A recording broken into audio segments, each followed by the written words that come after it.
rester sur la démocratie. Quelle lecture faites-vous aujourd'hui par rapport au cas Ousmane Sonko avec la récente proclamation ou déclaration du juge Sabassi Faye sur le cas Ousmane Sonko?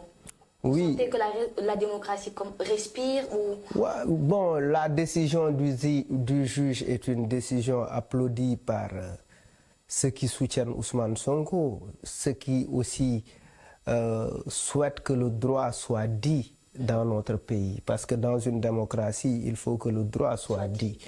Si le droit n'est pas dit, c'est-à-dire que la démocratie est malade. Parce que le socle de la démocratie, c'est la justice. Une justice, effectivement, qui met au même pied d'égalité tout le monde. Maintenant, les avocats de l'État du Sénégal ont introduit un recours pour effectivement infirmer, pour infirmer la décision effectivement du juge. On peut dire qu'effectivement, c'est ce qui se passe aujourd'hui. Maintenant, l'objectif, c'est d'aller vers...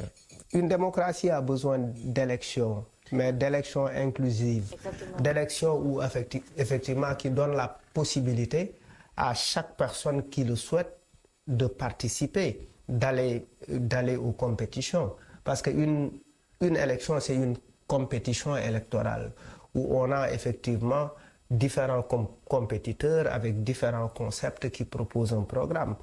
Mais maintenant, pour le cas Ousmane Sonko, il faut observer que depuis l'affaire Adji Sarr, effectivement, il y a énormément de choses sur lesquelles on peut mettre le doigt, parce qu'effectivement, on a l'impression que c'est un acharnement sur un leader, c'est un acharnement sur un candidat, sur un leader sur qui beaucoup de jeunes et beaucoup de Sénégalais portent leur espoir. Exactement. Ouais. Justement, par rapport à ça, est-ce que c'est imaginable aujourd'hui de faire une élection sans Ousmane Sonko? Oui, dans une démocratie normale, ce n'est pas imaginable. Mais dans une démocratie comme la nôtre, c'est imaginable. Parce que déjà...